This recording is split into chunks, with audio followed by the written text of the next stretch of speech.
ಮಾಡಲಿರೋದು ಜ್ಞಾನೋಕ್ತಿಗಳ ಪುಸ್ತಕ 5ನೇ ಅಧ್ಯಾಯ. ಈ ಅಧ್ಯಾಯನ ಬಂದು ನಾವು ಧ್ಯಾನ ಮಾಡಬೇಕಾದ್ರೆ ಇದು ಬಂದು ಕೆಲವು ಲೈಂಗಿಕ ಕಾರ್ಯಗಳ ಕುರಿತು ಈ ದಿನದಲ್ಲಿ ಮಾತಾಡುತ್ತೆ.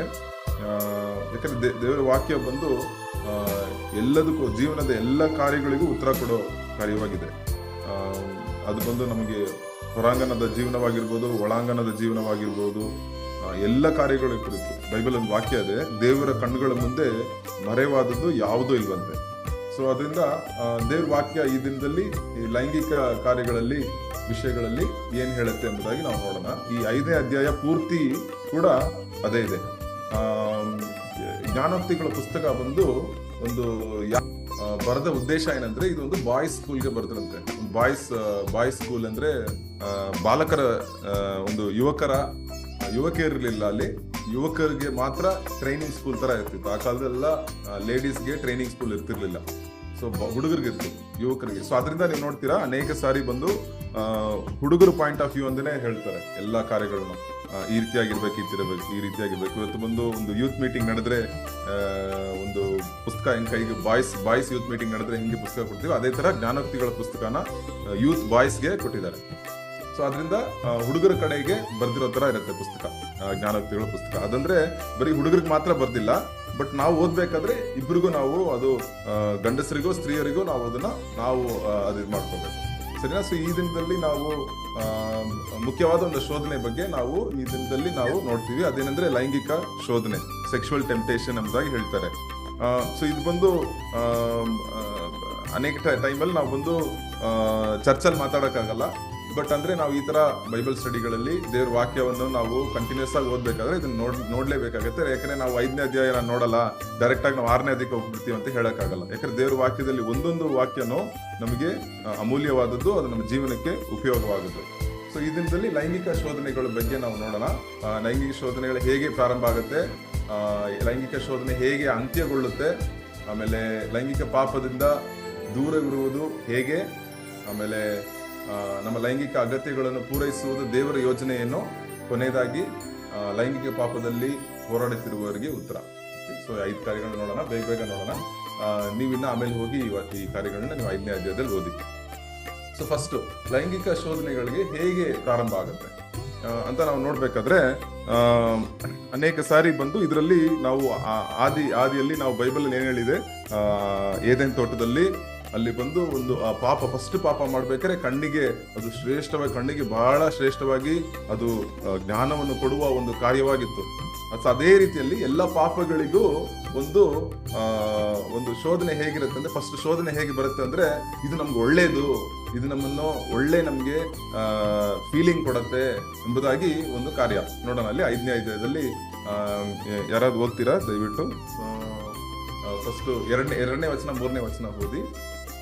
ಹೀಗಾದರೆ ನೀನು ಸ್ವಬುದ್ಧಿಯನ್ನು ಕೈಕೊಳ್ಳುವಿ, ನಿನ್ನ ತುಟಿಗಳು ತಿಳುವಳಿಕೆಯನ್ನು ಕಾಪಾಡುವವು. ಜಾರ ಸ್ತ್ರೀಯ ತುಟಿಗಳಲ್ಲಾದರೂ ಜೇನು ಗರಿಯುವುದು, ಅವಳ ಮಾತು ಎಣ್ಣೆಗಿಂತಲೂ ನಯವಾಗಿದೆ. ಸರಿ, ನೋಡಿ ಈ 3ನೇ ವಚನ ತುಂಬಾ ಇಂಪಾರ್ಟೆಂಟ್. ಹೆಂಗೆ ಅಂದ್ರೆ, ಜೇನು ಎಣ್ಣೆ ಎಂಬುದಾಗಿ 2 ಕಾರ್ಯ ಹೇಳಲ್ಪಟ್ಟಿದೆ. ಸೊ ಜೇನು ಅಂದ್ರೂ ಓಕೆ, ಇದು ತುಂಬಾ ರುಚಿಯಾಗಿರುತ್ತೆ, ಎಣ್ಣೆ ಅಂದ್ರೆ ತುಂಬಾ ಸ್ಮೂತ್ ಆಗಿರುತ್ತೆ ಎಂಬುದಾಗಿ ಈ ಸ್ಟಾರ್ಟಿಂಗ್ ಆಗುತ್ತೆ. ಈ ಶೋಧನೆಗಳು ಹೀಗೇನೆ, ಈ ಲೈಂಗಿಕ ಶೋಧನೆಗಳು ಈ ಹನಿ ಅಂಡ್ ಆಯಿಲ್ ಹಿಂಗೆ ಸ್ಟಾರ್ಟ್ ಆಗುತ್ತೆ. ಇದು ಬಂದು ನಮಗೆ ತುಂಬಾ ಪ್ರಾಮಿಸ್ ಮಾಡುತ್ತೆ, ನಿನಗೆ ತುಂಬಾ ಚೆನ್ನಾಗಿರುತ್ತೆ, ನಿನ್ನ ಲೈಫಿಗೆ ತುಂಬಾ ಚೆನ್ನಾಗಿರುತ್ತೆ, ನಿನಗೆ ತುಂಬಾ ಒಳ್ಳೆ ಫೀಲಿಂಗ್ ಕೊಡುತ್ತೆ ಎಂಬುದಾಗಿ ಸ್ಟಾರ್ಟ್ ಆಗುತ್ತೆ ಈ ಶೋಧನೆಗಳು. ಯಾವಾಗ್ಲೂ ನಾವು ಬಂದು ಇದು ಕೇರ್ಫುಲ್ ಆಗಿರ್ಬೇಕು. ಅದಕ್ಕೆ ನೋಡಿ ಫಸ್ಟ್ ವಚನದಲ್ಲಿ, ನನ್ನ ಮಗನೇ ನನಗೆ ಕಂದ ನನ್ನ ಜ್ಞಾನೋಪದೇಶಗಳಿಗೆ ಆಲಿಸು, ಅದಕ್ಕೆ ನಿನಗೆ ಕಿವಿಗೊಡು ಎಂಬುದಾಗಿ ಹೇಳ್ತಾರೆ, ಬೇಡ್ಕೊಳ್ತಾ ಇದ್ದಾರೆ. ಒಂದು ತಂದೆ ಬಂದು ಮಗನಿಗೆ ಬರೆಯೋ ತರ ಈ ಪುಸ್ತಕ ಬರೀತಾ ಇದ್ದಾರೆ, ಬೈಯೋ ತರ ಬರೀತಾ ಇಲ್ಲ. ಯಾಕೋ ನೀನ್ ಈ ತರ ಮಾಡ್ದೆ ಅಂತ ಹೇಳ್ತಾ ಇಲ್ಲ.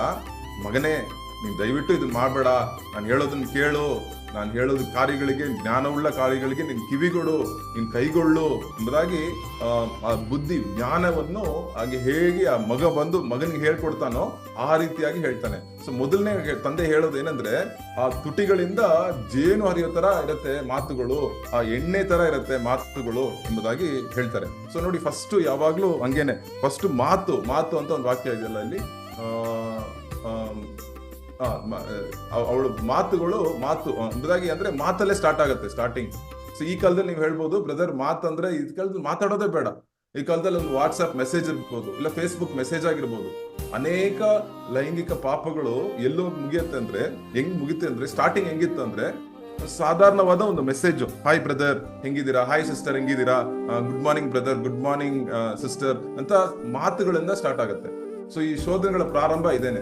ಆ ಮಾತುಗಳು ಬಂದು ಮಾತಾಡ್ತಾ ಅದು ಜೇನು ತರ, ಅದು ಬಂದು ಎಣ್ಣೆ ತರ ಇರುತ್ತೆ. ಅವ್ರಿಗೆ ಬೇರೆ ಯಾರು ಮಾತಾಡೋದು ಇಷ್ಟ ಇಲ್ಲ ಇವ್ರ ಮಾತು ನಾನು ಕೇಳ್ಬೇಕು, ಇವ್ರು ಮಾತಾಡಿದ್ರೆ ತುಂಬಾ ನನಗೆ ಹಂಗೆ ಆಕರ್ಷಕವಾಗಿದೆ, ಇದು ಬಂದು ನನ್ನ ಅಟ್ರಾಕ್ಟ್ ಮಾಡ್ತಾ ಇದೆ ಎಂಬುದಾಗಿ ಹೇಳ್ತಾರೆ. ಸೊ ಈ ಶೋಧನೆ ಪ್ರಾರಂಭ ನಾವು ನೋಡಿದೀವಿ, ಬೈಬಲ್ ಇದನ್ನೇ ಹೇಳುತ್ತೆ. ಇದು ಬಂದು ಸಾಧಾರಣವಾದ ಮಾತು ಅಂತ ಹೇಳ್ತಾರೆ ಸ್ಟಾರ್ಟಿಂಗ್. ಅಯ್ಯೋ ಬ್ರದರ್ ನಾನೇನು ಮಾತಾಡೋದೇನು ತಪ್ಪೇ ಇಲ್ವಲ್ಲ, ಇವ್ರ ಜೊತೆ ನಾನು ತಂಗಿ ತರ ಮಾತಾಡ್ತಾ ಇದ್ದೀನಿ, ನಾನು ಸಿಸ್ಟರ್ ತರ ಮಾತಾಡ್ತೀನಿ, ಇಲ್ಲ ಬ್ರದರ್ ತರ ನಾನು ಮಾತಾಡ್ತಿದ್ದೀನಿ ಅಂತ ಸ್ಟಾರ್ಟಿಂಗ್ ಇರುತ್ತೆ. ಅನೇಕ ಆಲೋಚನೆಗಳು ನಾವು ಬಂದ್ಬಿಟ್ಟು ಈ ರೀತಿಯ ಲೈಂಗಿಕ ವಿಷಯದಲ್ಲಿ ಆಲೋಚನೆಗಳನ್ನ ಸಹೋದರರಿಗೆ ನಾನು ಕೊಟ್ಟಿದ್ದೀನಿ.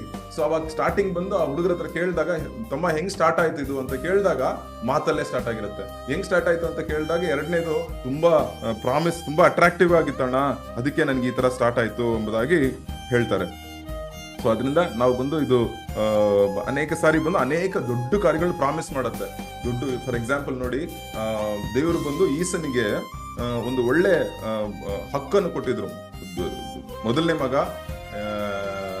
ಈಸಾಕನಿಗೆ ಸೊ ಒಳ್ಳೆ ಹಕ್ಕನ್ನು ಕೊಟ್ಟಿದ್ರು. ಬಟ್ ಅದನ್ನ ಒಂದೇ ಒಂದು ತೊತ್ತು ಊಟಕ್ಕೆ ಅವನು ಬಂದು ಅದನ್ನ ಕಳ್ಕೊಂಡ, ಅದನ್ನ ಯಾಕೋಬನ ಹತ್ರ ಕಳ್ಕೊಂಡ. ಈ ರೀತಿಯಾಗಿ ಇದು ಬಂದು ತುಂಬಾ ಪ್ರಾಮಿಸ್ ಮಾಡುತ್ತೆ.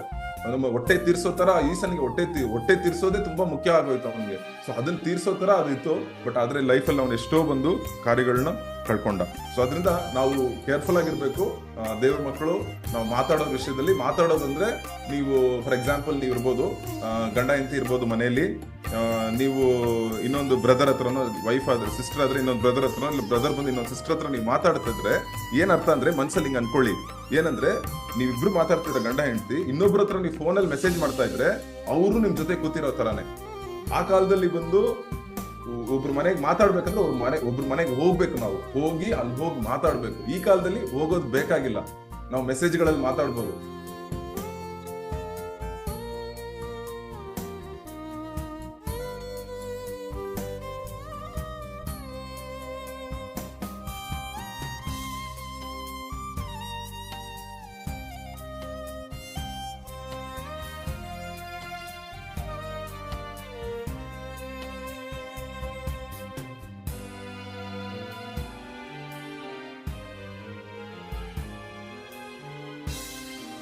ನಡತೆಯು ಚಂಚಲವಾಗಿರುವುದರಿಂದ ಅವಳು ಜೀವದ ಮಾರ್ಗವನ್ನು ವಿವೇಚಿಸಲಾರಳು, ಅದು ಅವಳಿಗೆ ಗೊತ್ತೇ ಇಲ್ಲ.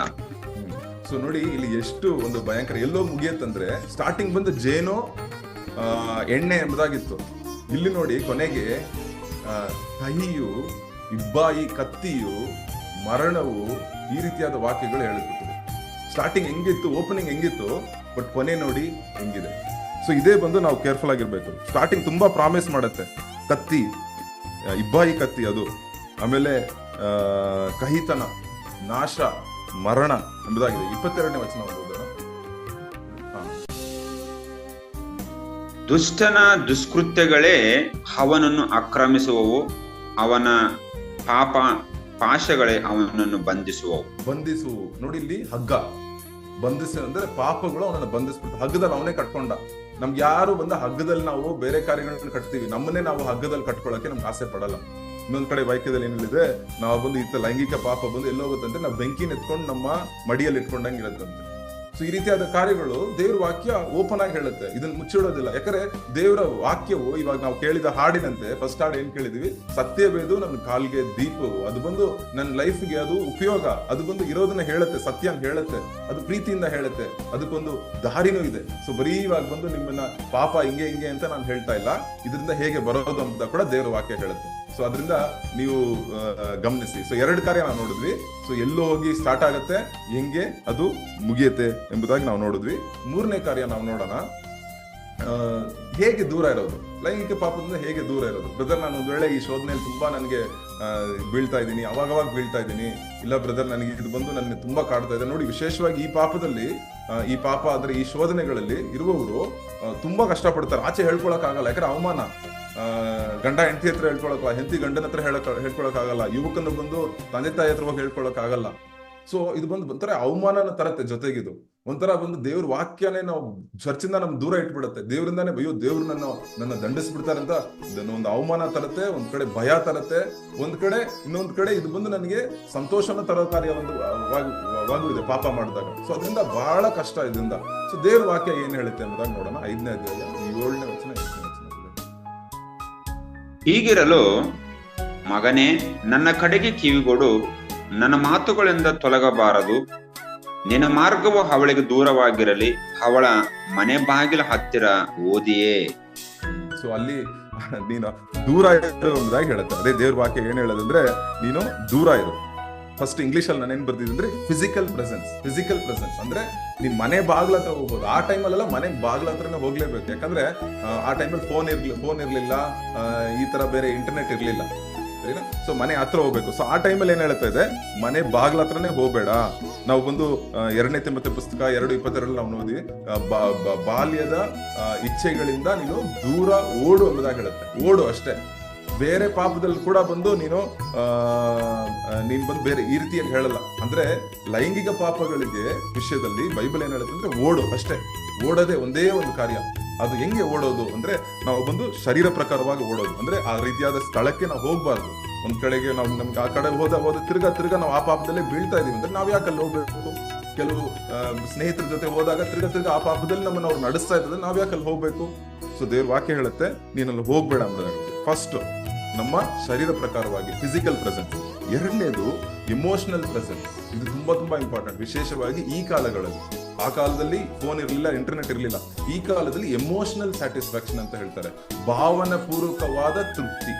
ನನಗೆ ಶರೀರ ಪೂರ್ವಕವಾದ ತೃಪ್ತಿ ಅಲ್ಲ, ಭಾವನಾ ಪೂರ್ವಕವಾದ ತೃಪ್ತಿ. ಸೊ ಕೆಲವರು ಏನ್ ಮಾಡ್ತಾರೆ, ಹುಡುಗಿರ ಹತ್ರ ಮಾತಾಡೋದು, ಹುಡುಗರ ಹತ್ರ ಮಾತಾಡೋದು, ಅವ್ರ ಹತ್ರ ಒಂದು ತೃಪ್ತಿ ಸಿಗುತ್ತೆ, ಒಂದು ಸಂತೋಷ ಸಿಗುತ್ತೆ. ಹೆಂಡತಿ ಹತ್ರ ಸಿಗ್ತಾ ಇರೋದು, ಗಂಡನ ಹತ್ರ ಸಿಗ್ತಾ ಇರೋದು, ಬೇರೆಯವ್ರ ಹತ್ರ ಅದನ್ನ ತೃಪ್ತಿಗಳನ್ನು, ಇದು ಶರೀರ ಪ್ರಕಾರವಾಗಲ್ಲ, ಮನೋಭಾವ, ಲೈಕ್ ಎಮೋಷನಲ್ ಅಂತ ಹೇಳ್ತಾರೆ. ನಮ್ಮ ಭಾವನೆಗಳಲ್ಲಿ ನಮಗೆ ಒಂದು ತೃಪ್ತಿ ಸಿಗುತ್ತೆ. ಅವ್ರ ಹತ್ರ ಮಾತಾಡಿದ್ರೆ ನಮ್ಗೆ ತುಂಬಾ ಚೆನ್ನಾಗಿರುತ್ತೆ. ಇವ್ರು ನೋಡಿ ಯಾವಾಗ್ಲೂ ನನ್ನ ಕಂಪ್ಲೇಂಟ್ ಮಾಡ್ತಾ ಇರ್ತಾರೆ, ಇವ್ರು ಯಾವಾಗ್ಲೂ ಬೈತಾ ಇರ್ತಾರೆ, ಅವ್ರ ಹತ್ರ ಮಾತಾಡಿದ್ರೆ ಸ್ವಲ್ಪ ಚೆನ್ನಾಗಿರುತ್ತೆ ಅಂತ ಹೇಳ್ತಾರೆ.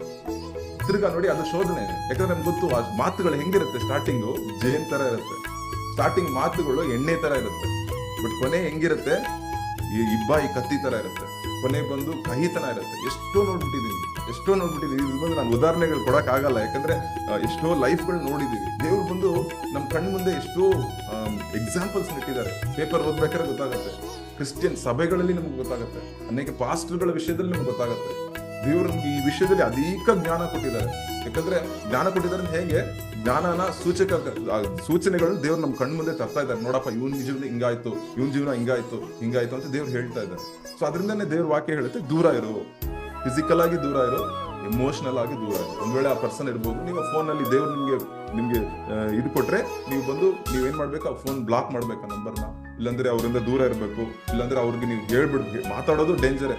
ಇನ್ಮೇಲೆ ನಾನು ಮಾತಾಡಲ್ಲ ಅಂತಾನೆ ಹೇಳ್ಬೇಡಿ, ದಯವಿಟ್ಟು ಫುಲ್ ಸ್ಟಾಪ್ ಮಾಡ್ಬಿಡಿ, ಬಂದು ಕಟ್ ಆಫ್ ಮಾಡ್ಬಿಡಿ ಎಂಬುದಾಗಿ ದೇವ್ರ ವಾಕ್ಯ ಹೇಳುತ್ತೆ ಇಲ್ಲಿ. ಯಾಕಂದ್ರೆ ಇನ್ನೂ ಎಷ್ಟೋ ಕಳ್ಕೊಳ್ಳೋ ಕಾರ್ಯಗಳು ಎಷ್ಟೋ ಇದೆ ನೋಡಿ. 9ನೇ ವಚನದಿಂದ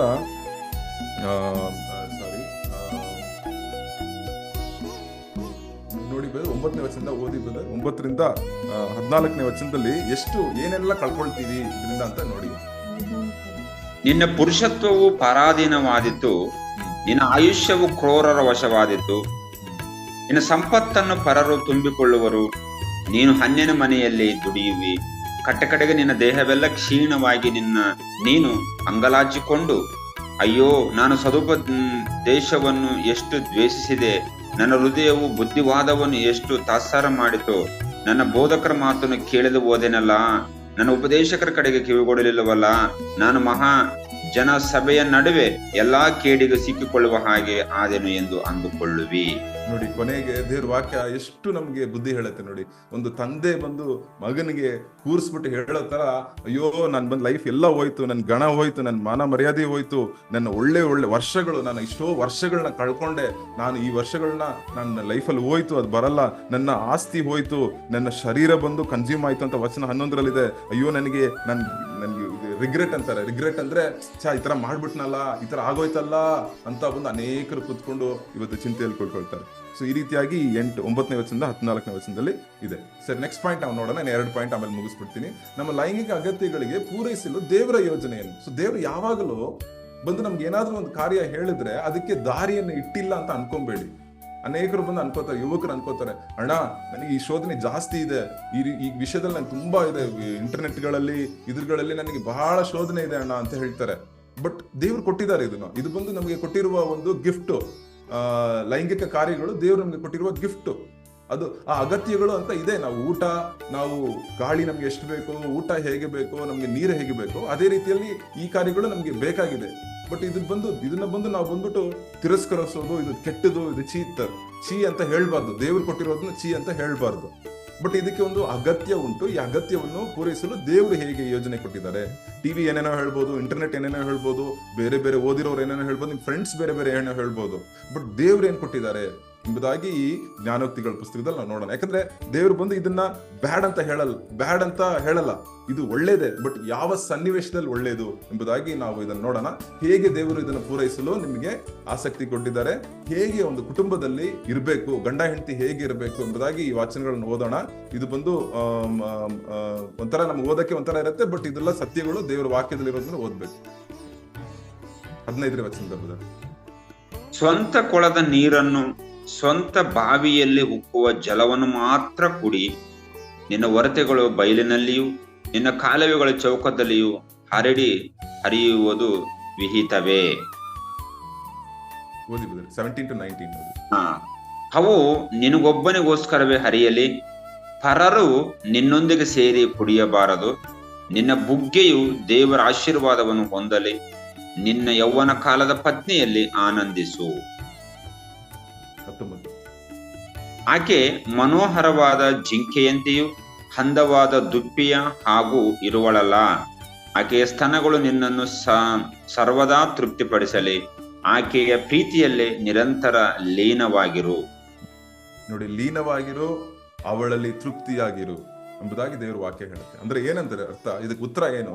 ನಮಗೆ ನಮ್ಮ ಲೈಂಗಿಕ ಅಗತ್ಯಗಳಿಗೆ ಉತ್ತರ ಏನಂದ್ರೆ ಒಳ್ಳೆಯ ಗಂಡ ಹೆಂಡತಿಯ ಸಂಬಂಧ. ಎಷ್ಟೋ ಸತಿ ನಾನು ನೋಡ್ಬಿಟ್ಟಿದ್ದೀನಿ. ಈ ಕಾರ್ಯಗಳು ಇಲ್ಲ ಅಂದ್ರೆ ದೇವರ ವಾಕ್ಯಕ್ಕೆ ವಿರೋಧವಾಗಿ ನಾವು ನಮ್ಮ ಹೆಂಡತಿಯನ್ನು ಪ್ರೀತಿ ಮಾಡಿಲ್ಲ.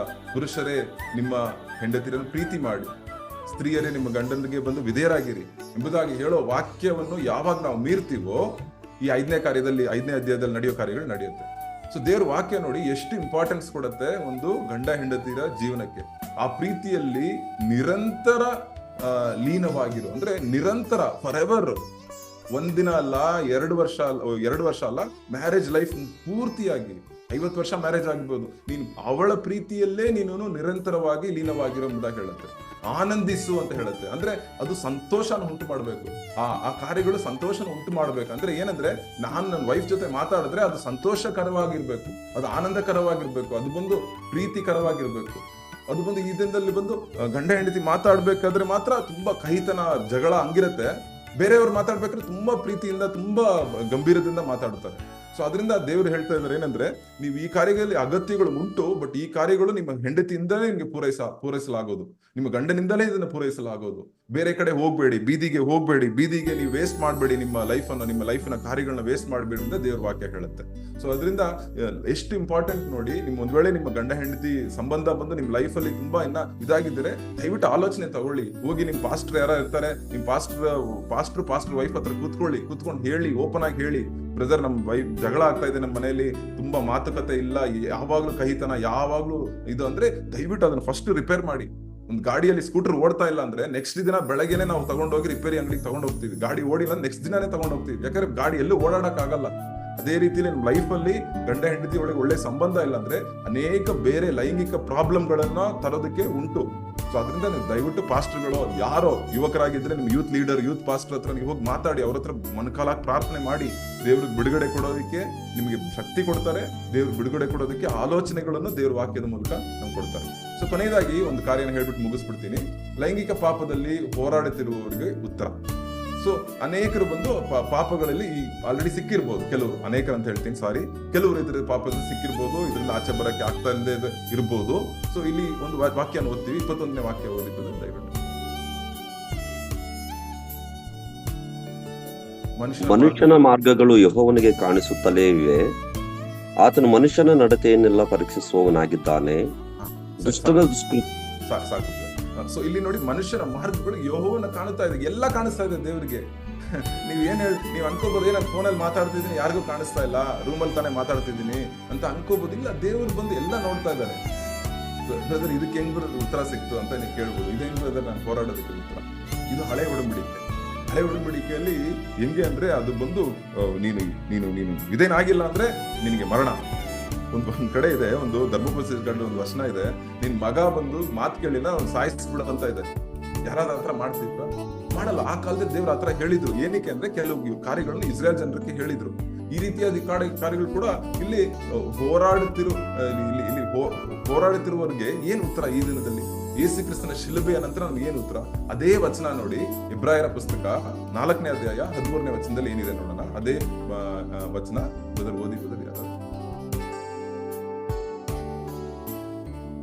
ನಾವು ಯಾವಾತನಿಗೆ ಲೆಕ್ಕ ಒಪ್ಪಿಸಬೇಕಾಗಿದೆಯೋ ಆತನ ದೃಷ್ಟಿಗೆ ಸಮಸ್ತವೂ ಮುಚ್ಚುಮರೆ ಇಲ್ಲದ್ದಾಗಿಯೂ ಬಯಲದದ್ದಾಗಿಯೂ ಅದೇ. ಆತನ ಸನ್ನಿಧಿಯಲ್ಲಿ ಅಗೋಚರವಾಗಿರುವ ಸೃಷ್ಟಿ ಒಂದೂ ಇಲ್ಲ.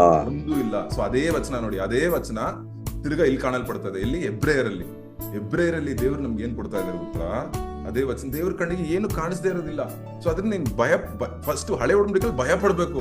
ಅಯ್ಯೋ ದೇವ್ರು ಕಣ್ ಚುಚ್ಚಿಬಿಡ್ತಾರೆ, ದೇವ್ರು ಏನಾದ್ರು ಶಾಪ ಹಾಕ್ಬಿಡ್ತಾರೆ ಅನ್ಬೋದಾಗಿರುತ್ತೆ. ಇದರಿಂದ ಒಂದ್ ವೇಳೆ ಈ ರೀತಿಯಾದ ಪಾಪಗಳಿಗೆ ಬಿದ್ದಿದ್ರೆ, ಬ್ರದರ್ ಸಿಸ್ಟರ್, ನೀವು ಈ ವಾಕ್ಯನ ಕೇಳಿ. ಮುಖ್ಯವಾದ ವಾಕ್ಯ 14ನೇ ವಚನದಲ್ಲಿ ಏನ್ ಬರ್ದಿದೆ ನೋಡಿ, 14, 15, 16 ನೋಡೋಣ. ಆಕಾಶ ಮಂಡಲಗಳನ್ನು ದಾಟಿ ಹೋದ ದೇವಕುಮಾರನಾದ ಯೇಸು ಎಂಬ ಶ್ರೇಷ್ಠ ಮಹಾಯಾಜಕನು ನಮಗಿರುವುದರಿಂದ ನೋಡಿ, ಮಹಾಯಾಜಕರು ನಮಗಿದ್ದಾರೆ. ಇವಾಗ ನಾವು ಒಂದ್ ವೇಳೆ ಲೈಂಗಿಕ ಪಾಪದಲ್ಲಿ ಸಿಕ್ಕಾಕೊಂಡಿರ್ಬೋದು, ಬಟ್ ಮಹಾಯಾಜಕರು ನಮಗಿದ್ದಾರೆ. ಅವ್ರು ಏನ್ ಮಾಡ್ತಾರೆ ನೋಡೋಣ. ನಾವು ಮಾಡಿರುವ ಪ್ರತಿಜ್ಞೆಯನ್ನು ಬಿಡದೆ ಹಿಡಿಯೋಣ, ಯಾಕಂದ್ರೆ ನಮಗಿರುವ ಮಹಾಯಾಜಕನು ನಮ್ಮ ನಿರ್ಬಲಾವಸ್ಥೆಯನ್ನು ಕುರಿತು ಅನುತಾಪವಿಲ್ಲದವನಲ್ಲ. ಆತನು ಸರ್ವ ವಿಷಯಗಳಲ್ಲಿ ನಮ್ಮ ಹಾಗೆ ಶೋಧನೆಗೆ ಗುರಿಯಾದನು, ಪಾಪ ಮಾತ್ರ ಮಾಡಲಿಲ್ಲ. ಆದುದರಿಂದ ನಾವು ನಮ್ಮ ಮಹಾಯಾಜಕನು ನಮ್ಮ ನಿರ್ಬಲವನ್ನು ಅವರು ಅರಿತಿರುವ ದೇವರಾಗಿದ್ದಾರೆ. ನಿಮ್ಗೆ ವೀಕ್ನೆಸ್ ಇದೆ, ಆ ಏರಿಯಾದಲ್ಲಿ ವೀಕ್ನೆಸ್ ಇದೆ ಅಂದ್ರೆ ದೇವ್ರು ಅರಿತಿದ್ದಾರೆ. ಆ ಏರಿಯಾದಲ್ಲಿ ನಾನು ಶೋಧನೆ ನಾನು ಬೀಳ್ತಾ ಇದ್ದೀನಿ, ದೇವ್ರು ಅರಿತಿದ್ದಾರೆ. ಸೊ ದೇವ್ರ ಹತ್ರ ತಗೊಂಡು ಹೋಗಿ ಅಂತ ದೇವ್ರ ವಾಕ್ಯ ಹೇಳ್ತಾ ಇದ್ದಾರೆ. ದೇವ್ರ ಹತ್ರ ಹೋಗಿ, ನಿಮ್ಮ ಯೇಸು ಕ್ರಿಸ್ತನ ಹತ್ರ ಹೋಗಿ. ಯಾಕಂದ್ರೆ ಅವ್ರು ಈ ವಿಷಯದಲ್ಲಿ ಅವ್ರು ಶೋಧಿಸಲ್ಪಟ್ರು, ಬಟ್ ಅವ್ರು ಪಾಪ ಮಾಡ್ಲಿಲ್ಲ. ಅದು ಮಾತ್ರ ಅಲ್ಲ, ಅವ್ರು ಮಾತ್ರ ನಿಮ್ ಪಾಪನ ಎತ್ಕೊಂಡು ದೇವ್ರ ಮುಂದೆ ಹೋದ್ರು. ಅವ್ರು ಪರಲೋಕದಲ್ಲಿ ದೇವ್ರ ಮುಂದೆ ಹೋದ್ರು. ನಿಮ್ ಪಾಪವನ್ನು ದೇವ್ರು ಬಿಡಿಸೋದಕ್ಕೆ ನಿಮ್ಗೆ ಸಹಾಯ ಮಾಡಿದ್ರು. ಅವ್ರು ಬಂದು ತನ್ನ ಸ್ವಂತ ರಕ್ತವನ್ನೇ ಕೊಟ್ಟರು. ನಾವು ಈ ಮಾಡಿರುವ ಲೈಂಗಿಕ ಪಾಪಗಳು, ಲೈಂಗಿಕ ಶೋಧನೆಗಳು ಬಿಡುಗಡೆ ಇಲ್ಲದೆ ಬಿದ್ದೋಗಿರ್ತಿದ್ವಿ ಕೆಲ ಟೈಮಲ್ಲಿ. ಆ ಕಾರ್ಯಗಳಿಗೆ ಯೇಸು ಕ್ರಿಸ್ತ ಜಡ್ಜಲ್ ಕೊಟ್ರು. ಆದ್ರಿಂದ ಇವಾಗ ನಮ್ಗೆ ಏನ್ ನಂಬಿಕೆ ಅಂದ್ರೆ 16ನೇ ವಚನ ಓದಿ ಮುಗಿಸ್ಬಿಡೋಣ. ಆದುದರಿಂದ ನಾವು ಕರುಣೆಯನ್ನು ಹೊಂದುವಂತೆಯೂ ಆತನ ದಯೆಯಿಂದ ಸಮಯೋಚಿತವಾದ ಸಹಾಯವು ನಮಗೆ ದೊರೆಯುವಂತೆಯೂ ಧೈರ್ಯದಿಂದ ಕೃಪಾಸನದ ಮುಂದೆ ಬರೋಣ. ಧೈರ್ಯದಿಂದ ಬರ್ಬೇಕು. ಈ ಒಂದ್ ವೇಳೆ ನೀವು ಈ ಪಾಪದಲ್ಲಿ ಬಿದ್ದಿರ್ಬೋದು, ಒಂದ್ ವೇಳೆ ಈ ಶೋಧನೆಯಲ್ಲಿ ನೀವು ಓಡಾಡ್ತಾ ಇರ್ಬೋದು. ದೇವ್ರ ಹತ್ರ ಹೇಳಿ, ದೇವ್ರೇ ನನ್ಗೆ ಇದು ಬೇಡ, ಈ ಲೈಫ್ ನನ್ಗೆ ಬೇಡ, ಈ ಕಹಿತನವಾದ ಲೈಫ್ ನನ್ಗೆ ಬೇಡ, ಈ ಕತ್ತಿಯ ಲೈಫ್ ಬೇಡ, ಹಗ್ಗ ಹಾಕೊಂಡು ನನ್ನನ್ನೇ ನನ್ನ ಪಾಪದಲ್ಲಿ ಕಟ್ಕೊಳ್ತಾ ಇದ್ದೀನಿ, ಇದು ಬೇಡ ಅಪ್ಪ, ನಿಮ್ಮ ಶಿಲುಬೆ ಹತ್ರ ನಾನು ಬರ್ತೀನಿ. ಯಾಕಂದ್ರೆ ನೀವು ನನ್ನ ನಿರ್ಬಲಾವಸ್ಥೆಯನ್ನು ಅರಿತಿದ್ದೀರಾ. ನನಗಾಗಿ ನೀವು ದೇವರ ಮುಂದೆ ಹೋಗಿ ನನ್ನ ಪಾಪದಿಂದ ಬಿಡಿಸಿದ್ದೀರಾ. ದೇವರೇ ನನಗೆ ಕರುಣೆ ತೋರಿಸಿದ್ದೀರಾ. ಅದರಿಂದ ನನ್ನ ಧೈರ್ಯದಿಂದ ಕೃಪಾಸನದ ಮುಂದೆ ಬರ್ತೇನೆ. ಧೈರ್ಯದಿಂದ ನಿಮ್ಮ ಹತ್ರ ಬರ್ತೇನೆ. ನನ್ನ ಶಕ್ತಿ ಕೊಡಿ, ನನಗೆ ಬಲ ಕೊಡಿ, ನಿಮ್ ಪರಿಶುದ್ಧಾತ್ಮನ ನನ್ನ ತುಂಬಿಸಿ, ನನಗೆ ಅದಕ್ಕೆ ಆ ಕೆಟ್ಟ ಕಾರ್ಯಗಳಿಗೆ ಬೇಡ ಅಂತ ಹೇಳಿ ಓಡೋದಕ್ಕೆ ನನಗೆ ನನ್ನ ಕಾಲುಗಳನ್ನ ದೃಢ ಮಾಡಿ, ನನ್ನ ಕೈಗಳನ್ನು ದೃಢ ಮಾಡಿ, ನನ್ನ ಮನಸ್ಸನ್ನು ದೃಢ ಮಾಡಿ ಎಂಬುದಾಗಿ ನಾವು ದೇವರನ್ನ ಕೇಳಿದಾಗ ದೇವರು ಬಂದು ಸಹಾಯ ಮಾಡ್ತಾರೆ. ಸೊ ಇದೇ ಬಂದು ಹೊಸ ಒಡಂಬಡಿಕೆ. ಹೊಸ ಒಡಂಬಡಿಕೆಯಲ್ಲಿ ನಾವು ಯೇಸು ಕ್ರಿಸ್ತನ ರಕ್ತದ ಮೂಲಕ ಬರ್ತೀವಿ. ಯಾವುದೇ ಪಾಪ ಇರ್ಬೋದು, ತಕ್ಷಣವಾಗಿ ಯೇಸು ಕ್ರಿಸ್ತನ ರಕ್ತದ ಮೂಲಕ ನಾವು ಬರ್ತೀವಿ. ಹಳೆ ಒಡಂಬಡಿಕೆಯಲ್ಲಿ ಹೆಂಗಂದ್ರೆ ನಮ್ಮ ಶಕ್ತಿಯಲ್ಲಿ ಬರ್ತಾ ಇದ್ವಿ. ನಾನು ಈ ಪಾಪನ ಗೆಲ್ತೀನಿ, ನಾನು ಇದು ಮಾಡ್ತಾ ಇಲ್ಲ, ನೀನ್ ಯಾಕೆ ಮಾಡ್ತಾ ಇದ್ಯಾ, ನೀನ್ ಎಷ್ಟು ವರ್ಸ್ಟ್, ನೀನ್ ಎಷ್ಟು ಬ್ಯಾಡ್ ಅಂತೆಲ್ಲ ಹೇಳ್ತೀವಿ. ಹೊಸ ಒಡಂಬಡಿಕೆಯಲ್ಲಿ ಆ ರೀತಿ ಅಲ್ಲ. ಕೃಪೆ, ಹೊಸ ಒಡಂಬಡಿಕೆಯಲ್ಲಿ ಪ್ರೀತಿ. ಅಯ್ಯೋ, ನನ್ನ ಹೆಂಡತಿ ನಿನ್ನ ಪ್ರೀತಿ ಮಾಡ್ಬೇಕು, ನಾನು ಅವಳ ಜೊತೆ ಇನ್ನ ಚೆನ್ನಾಗಿ ಮಾತಾಡ್ಬೇಕು, ಅವಳು ಒಬ್ಳೆ ನನಗೆ ಲೈಫಲ್ಲಿ, ನನ್ನ ಗಂಡನ್ ಮಾತ್ರ ನನಗೆ ಲೈಫಲ್ಲಿ ಎಂಬುದಾಗಿ ನಾವು ಹೇಳ್ಬೇಕು. ಒಂದ್ ವೇಳೆ ಯುವಕನಾಗಿದ್ರೆ ನನ್ನ ಮದ್ವೆ ತನಕ ನಾನು ಕಾಯ್ತೀನಿ, ನನ್ನ ಪ್ರಭಾವಗಳನ್ನ ನಾನು ಕೆಣಕೋದಿಲ್ಲ, ಕೆಣಕೋ ಕಡೆ ನಾನು ಹೋಗೋದಿಲ್ಲ ಎಂಬುದಾಗಿ ನಾವು ದೇವರ ಕೃಪಾಸನದ ಮುಂದೆ ಬಂದು ನಾವು ಕೇಳ್ಕೊಂಡಾಗ ದೇವರು ನಮಗೆ ಶಕ್ತಿ ಕೊಡ್ತಾರೆ, ದೇವರು ನಮ್ಮನ್ನ ಬಲಪಡಿಸ್ತಾರೆ. ಸೊ ಕೀರ್ತನೆಗಳು, ಇನ್ನೊಂದೊಂದು ಕೀರ್ತನೆ ಇದೆ, ಆಮೇಲೆ ಓದಿ 51ನೇ ಕೀರ್ತನೆ.